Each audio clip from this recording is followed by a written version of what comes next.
So joining me now is Victoria Greene, the Chief Investment Officer at Squared Private Wealth. She's also a CNBC contributor. Thank you very much, Victoria, for being here right now. Let's start first up with Oracle shares. That, by the way, was our mystery chart. Those shares are down 23% so far this month alone, but they're still up 21% on a year-to-date basis on that longer-term chart as you're seeing.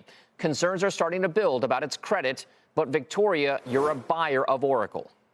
I'm absolutely a buyer of Oracle. Unless you think the AI trade is seriously just a huge bubble and never going to materialize, AI is being built off of and AI will run off of Oracle. And I look at this and say, what else do you want Oracle to do? They have to lever it up. They have to buy GPUs. They have to build out. Do you want a growth stock to not pursue growth during one of the most transformative eras in technology since the internet era? No, you absolutely want Oracle doing what they're doing. Yes, I understand their leverage is rising, but their EBITDA, their interest coverage, and all those matrices that I'm concerned with, I feel like they can handle. And look, this is not a company moving from asset-light to all of a sudden taking on debt for the first time. This is a company that's done this before. They've had debt on the balance sheet. They know how to handle this. You want a growth company pursuing growth during transformative times like this. And look, their weighted average cost of capital is 4.9%. Not like this stuff is high yield. They've got their investment grade rating. Nobody's got them on watch lists. They have the capacity to do this. If you like the stock at 300, you'll love it here at 200. All right, so a buyer, Victoria, is of Oracle. Next up, you got Palantir. Those shares are up more than 5% today.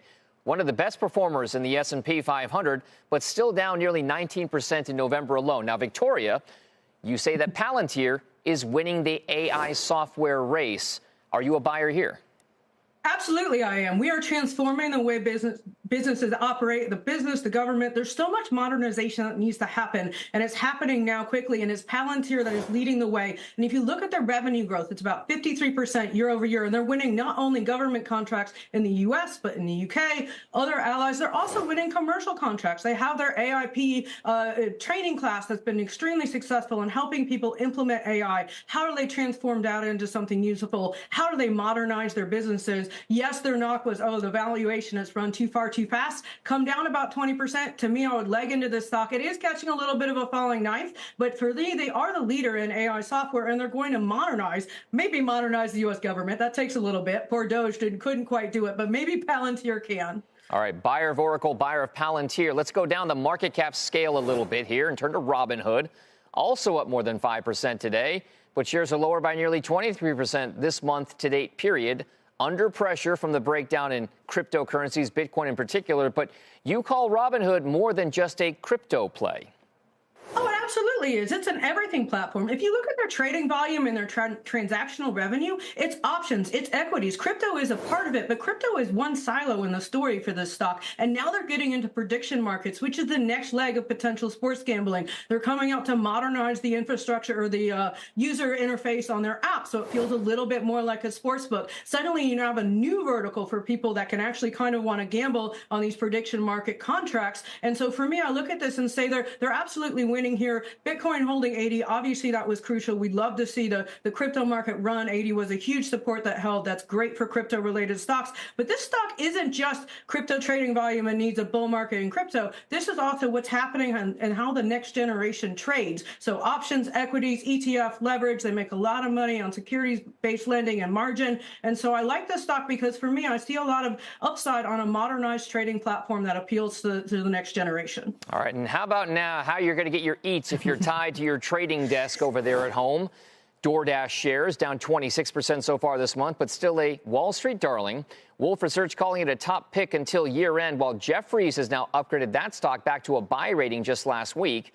Dash is reporting strong third quarter results, but fourth quarter guidance came in a bit lighter than expectations. And Victoria, this is the name that you're perhaps not as excited about.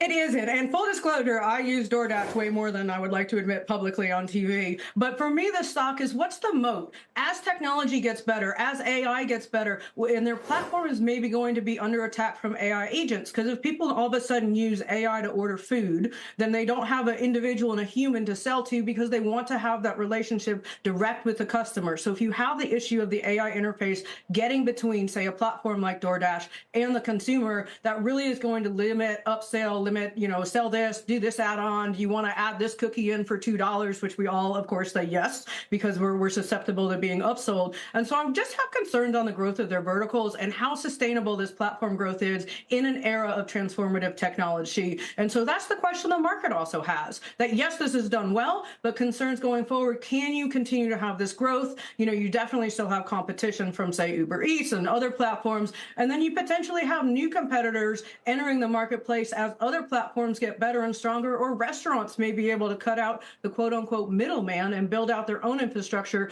more cheaply using AI agents. And so for me, I just can't do a buy here, even though it's been under so much pressure. It's a hold for me.